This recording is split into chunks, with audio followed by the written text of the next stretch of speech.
tersenyum. Jam sudah menunjukkan pukul 11 lewat 15 menit. 6 jam lebih dari waktu seharusnya aku pulang kerja. Aku terpaksa lembur karena semua rekan satu divisiku diare berjamaah sepulang dari pesta ulang tahun ketua divisi yang tidak bisa kuhadiri kemarin. Jadi mau tidak mau tugas mereka hari ini dibebankan padaku. Benar-benar beruntung dan apes di waktu yang bersamaan. Akhirnya dokumen terakhir sudah kurampungkan. Tepat 5 menit sebelum tengah malam. Aku langsung bergegas mengemasi barangku untuk segera pulang. Kulihat sudah tidak ada lagi karyawan tersisa selain aku dan Pak Sabto yang aku temui di tempat parkir. Beliau adalah satpam yang bertugas malam ini.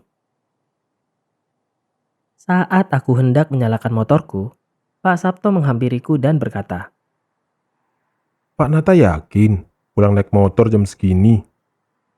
tanyanya, yakin dong Pak, saya kan bukan orang yang takut sama hantu. Jawabku santai. Loh, kalau hantu saya percaya Pak Nata nggak akan takut. Tapi ini yang saya maksud begal, Pak. Bapak lupa ya? Kemarin lusa kan ada begal di jalanan arah Pak Nata pulang. Kata Pak Sabto serius. Oh, yang ada korban jiwa itu ya Pak? Ya ampun, gara-gara capek lembur saya sampai lupa. Sahutku. Nah, bener yang itu, Pak. Kalau saya boleh saran, mending Bapak naik bus aja deh. Selain lebih murah, resiko di begalnya lebih kecil dibanding naik ojek atau taksi online kan, Pak? Toh halte bus deket banget dari sini, Pak. Usul Pak Sabto, yang langsung kuiyakan tanpa pikir panjang. Di daerah ini, tingkat kejahatan begal memang cukup tinggi. Dan bus yang beroperasi 24 jam ini adalah salah satu solusi yang dilakukan pemimpin daerah untuk meminimalisir korban pembegalan.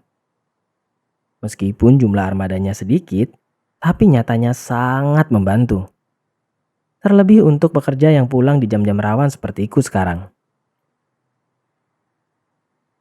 Sudah 1/4 jam sejak aku tiba di halte ini. Tapi belum juga ada tanda-tanda bus yang akan datang menjemputku. Suasana sekitar begitu sunyi. Tidak ada satupun kendaraan yang terlihat melintas. Hanya suara daun pisang dari kebun di seberangku yang terdengar saling beradu karena tertiup angin. Sebetulnya itu bukanlah sebuah masalah. Andai saja aku tidak sendirian di tempat ini. Karena setidaknya kalau ada orang lain bersamaku, bisa membuat begal lebih ragu untuk beraksi.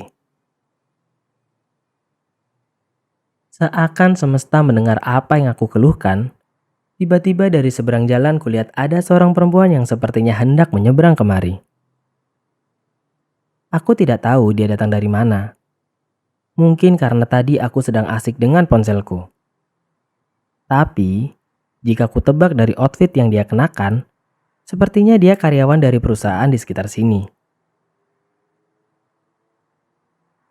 Dia masih diam di sana. Padahal jalan sangat sepi. Apa yang membuatnya tidak segera menyeberang? Apakah dia punya trauma? Tapi kan kondisinya sedang aman untuk menyeberang. Bahkan untuk lansia sekalipun. Firasatku mengatakan trauma yang dideritanya cukup parah. Yang akhirnya membuatku berdiri dan berniat untuk membantunya. Sepertinya yang aku lakukan adalah hal yang sangat tepat. Karena setelah kulangkahkan langkah pertamaku, wanita di seberang langsung tersenyum. Senyumannya seakan mengartikan rasa syukur karena mendapat bantuan. Melihat respon positif itu, membuatku tambah yakin untuk membantunya. Semakin dekat jarakku dengan dia, semakin lebar senyum di wajahnya. Tapi sesuatu yang janggal menghentikan langkahku. Apa yang sekarang aku lihat membuat tubuhku mematung dan bergidik sejadinya. Bagaimana tidak, senyum perempuan itu terus melebar saat kami semakin dekat. Begitu lebar hingga kedua ujung bibirnya mendekati telinganya. Matanya yang tadinya ramah, kini melotot seakan ingin keluar dari kelopaknya. Pupilnya mengecil sampai menjadi titik yang amat kecil. Situasi ini membuatku sadar kalau alasan mengapa aku tidak takut hantu adalah karena aku belum pernah melihat sosok mereka sebelumnya. Dan sekarang hal itu terjadi. Rasa takut yang sebelumnya tidak terbayang tiba-tiba dengan cepat menguasai tubuhku. Hal yang mampu kulakukan hanyalah mundur perlahan menjauhinya. Tapi ternyata itu bukanlah hal yang mudah untuk dilakukan. Sebab saat baru kumulai jalan mundurku, dia malah tertawa kegirangan.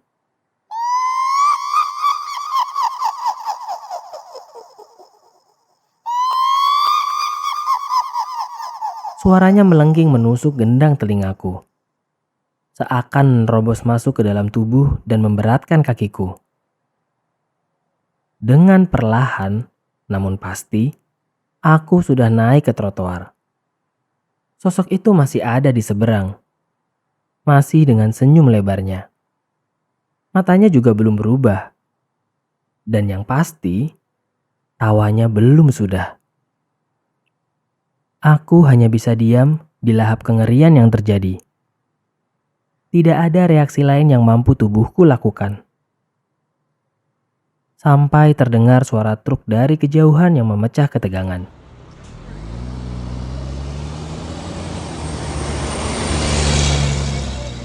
Lalu truk itu melintas di antara kami. Dan saat pandanganku sudah tidak terhalang, perempuan itu hilang. Seakan dibawa pergi oleh truk tadi. Ketakutanku mulai berkurang sedikit demi sedikit. Tapi mataku tidak bisa lepas menatapi tempat di mana perempuan tadi berdiri. Kulanjutkan jalan mundurku tanpa mengganti arah pandang.